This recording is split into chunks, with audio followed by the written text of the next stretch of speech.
open. You need to be able to get inside the product and get the parts and knowledge necessary to carry out a repair. It should be intuitive to disassemble. You shouldn't be using a two-part plastic housing which snaps together forever using little barbed tongues, because the only way you can get inside is to break it. And the same goes for a metal housing which is crimped together. You can't get inside without doing damage. And another common problem is the use of security screws. These are screws which need a weird screwdriver to turn them. Instead, you should be using common screws, slotted screws and Phillips screws, so that people can take the product apart using tools that they already own. And when it comes to reassembly, it should be possible without special tools or jigs or fiddly adjustments.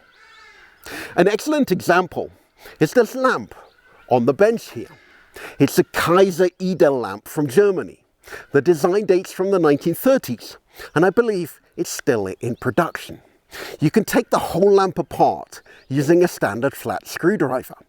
And if it starts to sag, you can use the same screwdriver to tighten the joints to produce a bit more friction.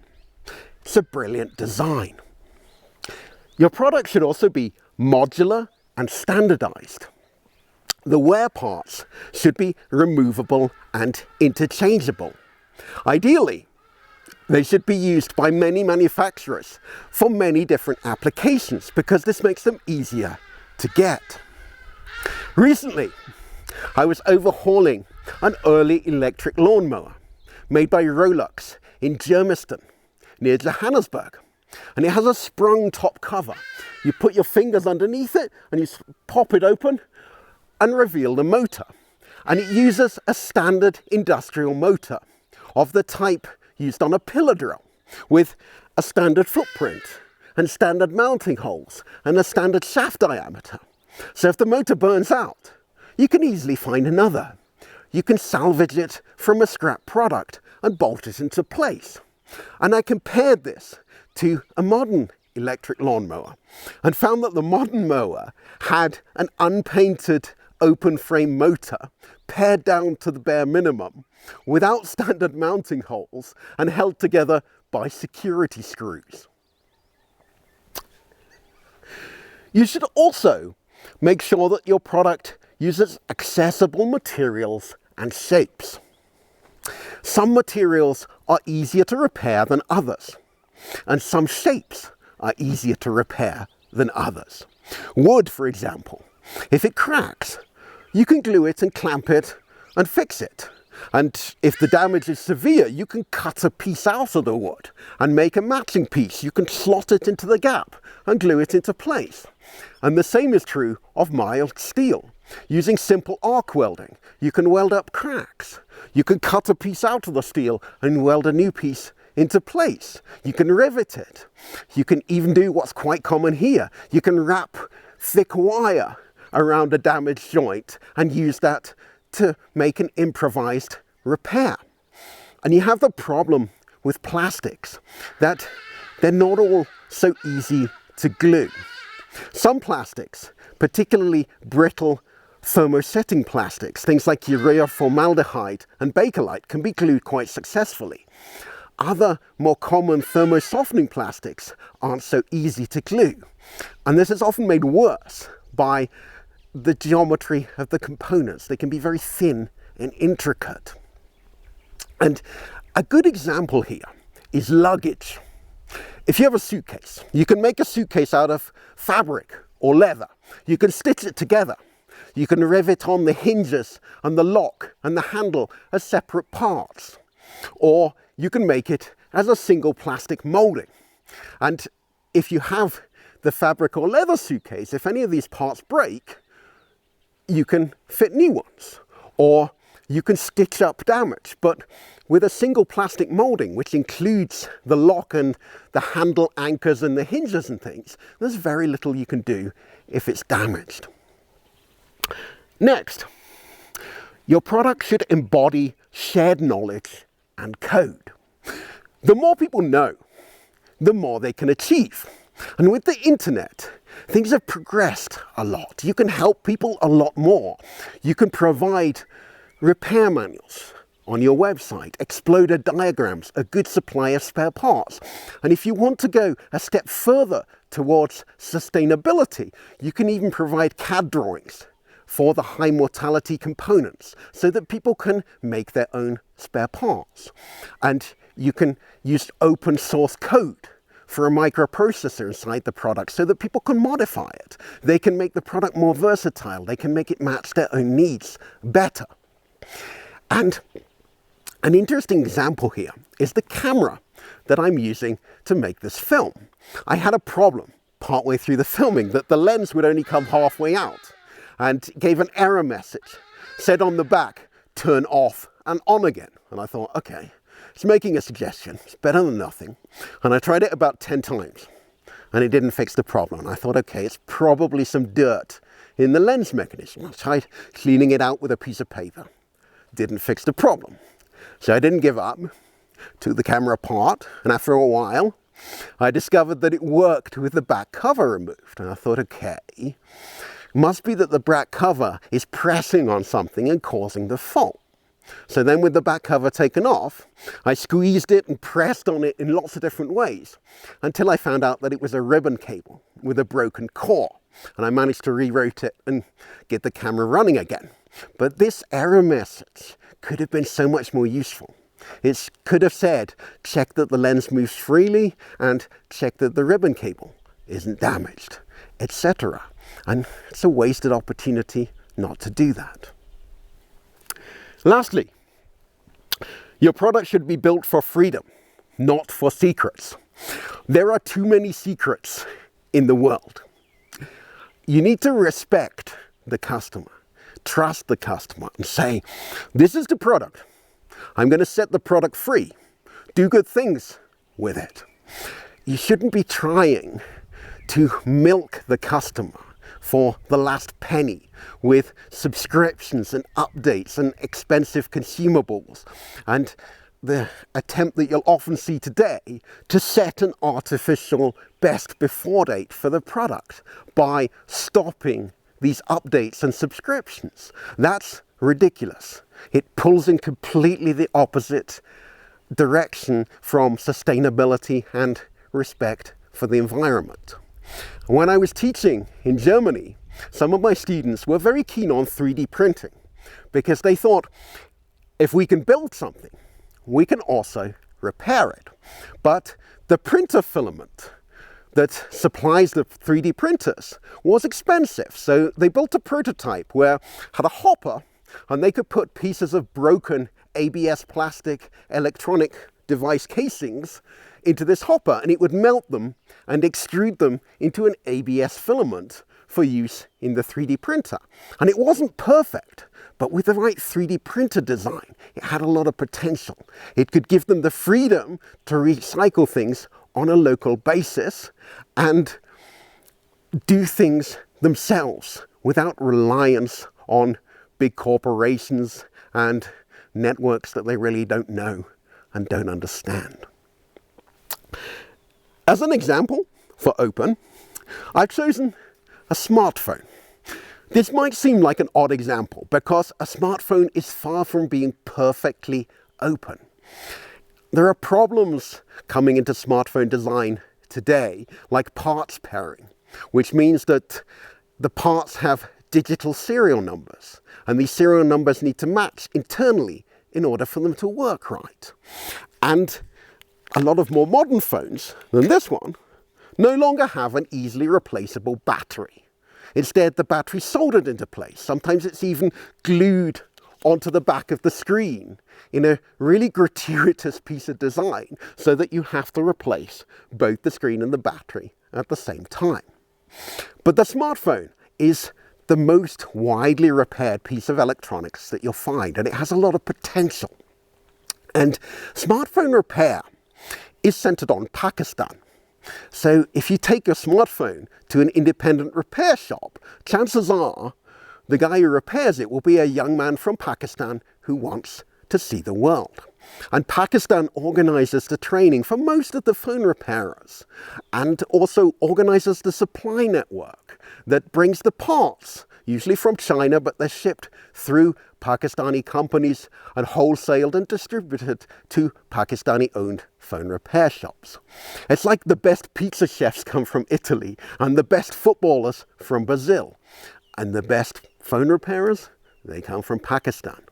Now, I'm at a disadvantage here, but I've talked to them about how to carry out repairs, and I've been able to get a new screen for this Samsung Galaxy S5 from 2015, so 9 years old. And today, I'm going to fit that screen as a demonstration.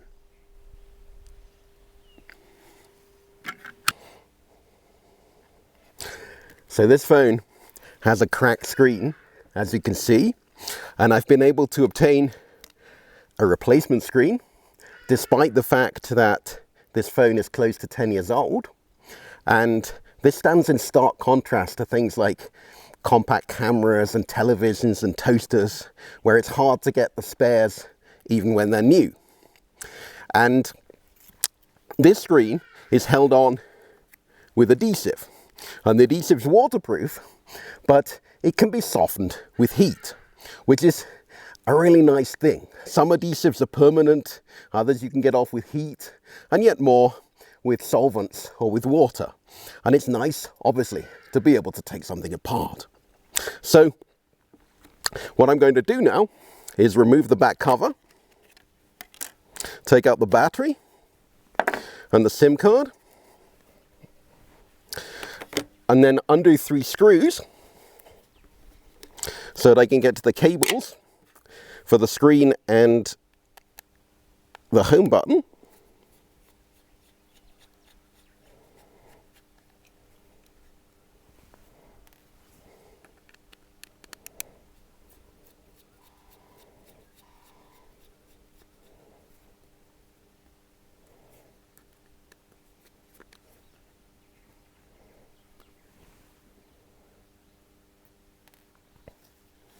And now what I'm going to do is to melt, or at least soften, the adhesive.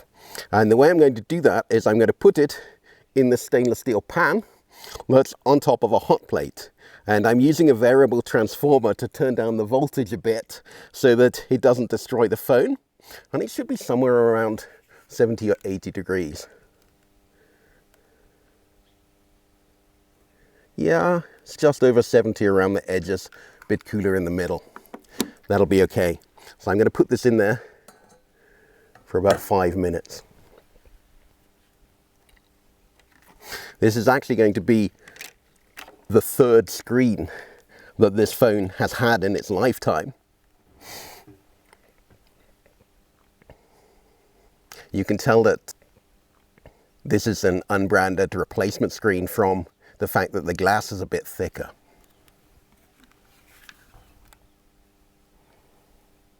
$50, $60 degrees in there.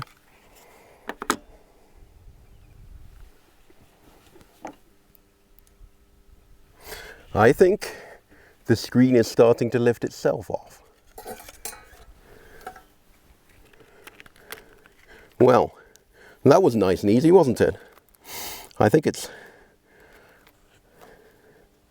maybe damaged the old screen a little bit, but since it was cracked, that doesn't matter. This is an improvised repair and an experiment.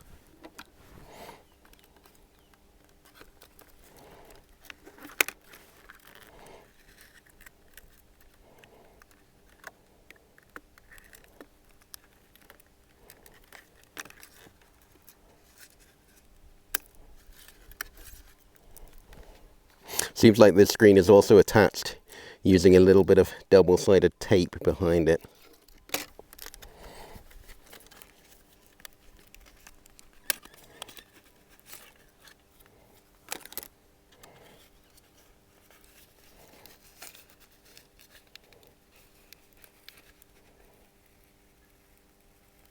Feel the tape peeling off there.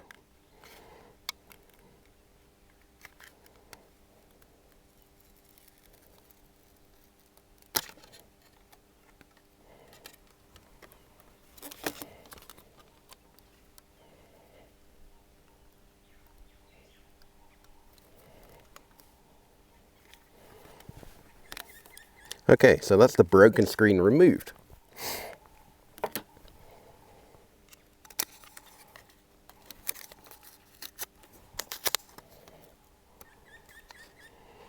GZ Gadget Zone. This would have been the place that sold the phone's second screen. But I still need to get out a little of the broken screen from the top here.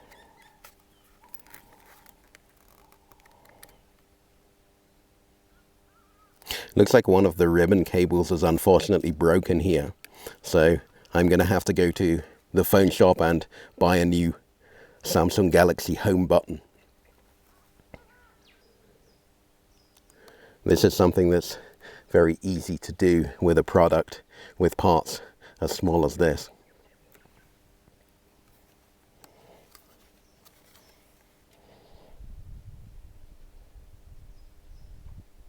And the person who fitted the previous screen has glued it on using some black adhesive. So I'm going to take a heat gun and see if I can get that off. If I blow it on my hand, I'm hopefully not going to burn myself too bad. But it will give me an idea of the temperature.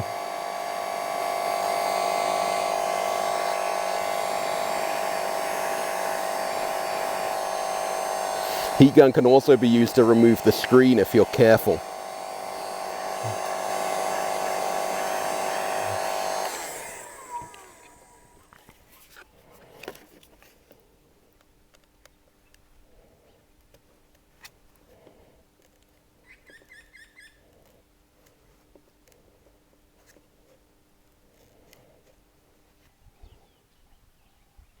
So here I've obtained a replacement home button from my acquaintance Zilly at the local phone repair shop. This isn't a new button. It's actually a second-hand part which he salvaged from a broken phone that he was stripping for spare parts. But it works, and I could get it immediately. And here is a brand new screen for this Samsung Galaxy S5. So I'm going to fit the home button and the screen today. I'm just going to make sure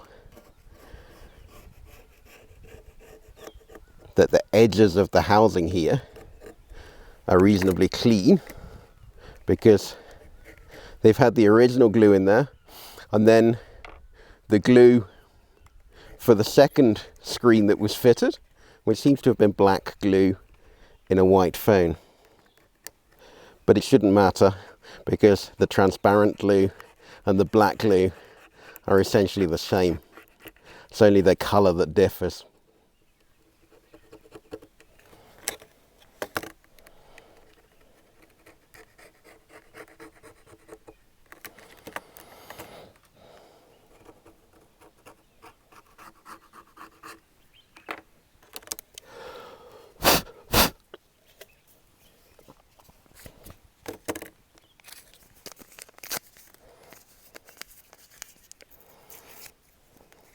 I've got some isopropyl alcohol wipes from the pharmacy here, which I'm going to use to clean the surfaces, help the glue to adhere nicely. I don't want to use anything too aggressive in here, because something like acetone might damage the plastic and ruin the phone.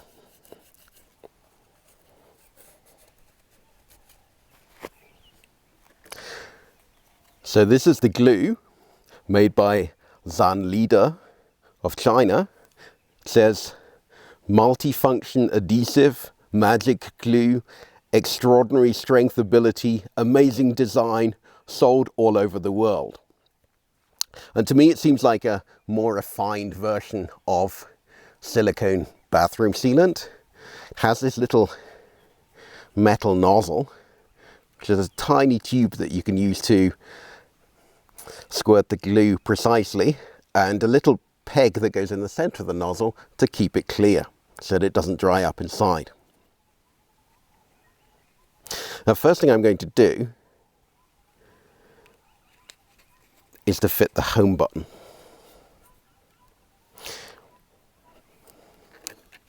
The cable has to go through this hole to the other side, and this ribbon cable, as I've discovered, is very delicate. And then it has to be pushed on to the connector. I'll use this lollipop stick to do it. Okay, that's on.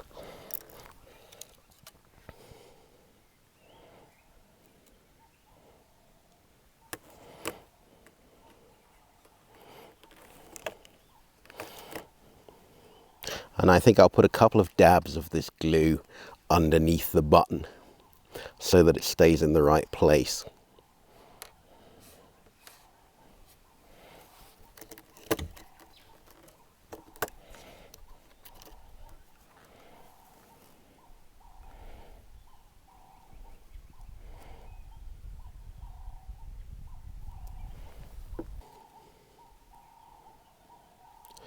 And now I need to put a tiny even bead of the adhesive all the way around the phone case.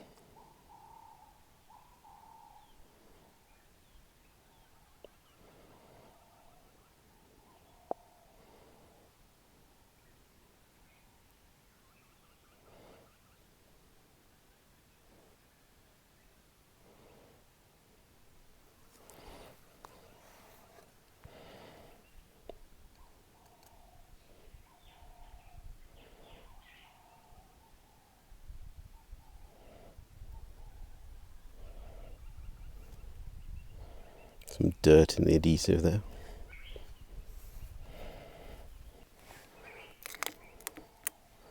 So now, while the glue is taking a moment or two to become tacky, it says to leave it for 1 to 2 minutes, let it become tackier and shrink a little. Then the connector for the phone screen needs to go into here.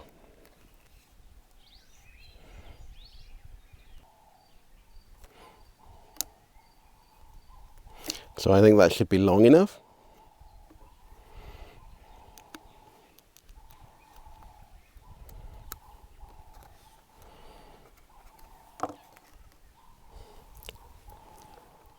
I want to make sure here that I don't pull the plug off. It may be that the back of the LCD presses on this plug once it's glued into place, but it needs to be in there right.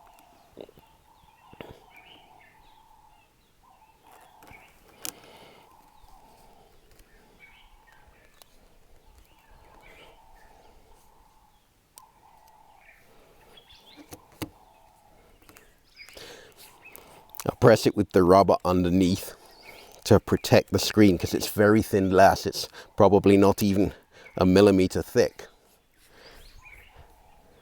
It is Gorilla Glass, but I still want to protect it.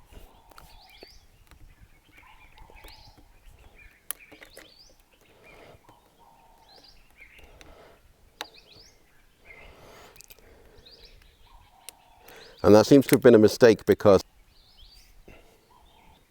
there's a bit of a vacuum between this rubber and the glass, which is pulling it out again.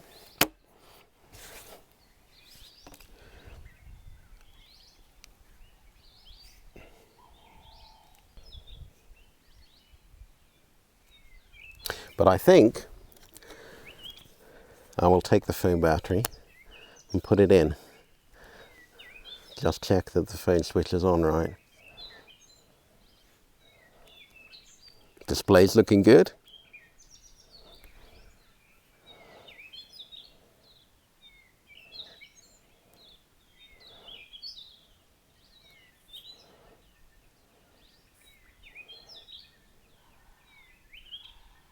Maybe while it's starting up, I will just put the screws back by the home button to make sure that that can't come out.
So, the new display looks like it's working.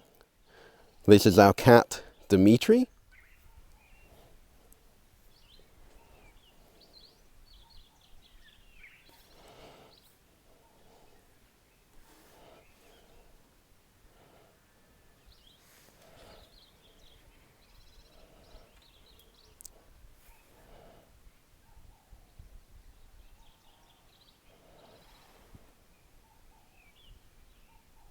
And the home button works too, although I get the feeling that this needs some elastic bands around it or some weight on it to hold this together until the glue is dried.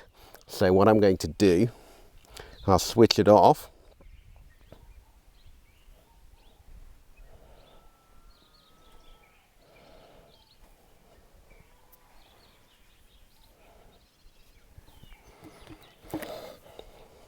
Put the back cover on.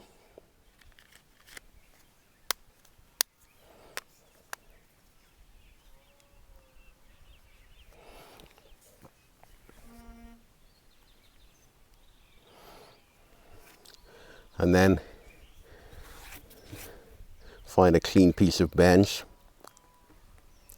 And I think I'll put these letter punches on top of it, squeeze it together firmly and leave it like that until tomorrow so that the glue has had a good time to dry.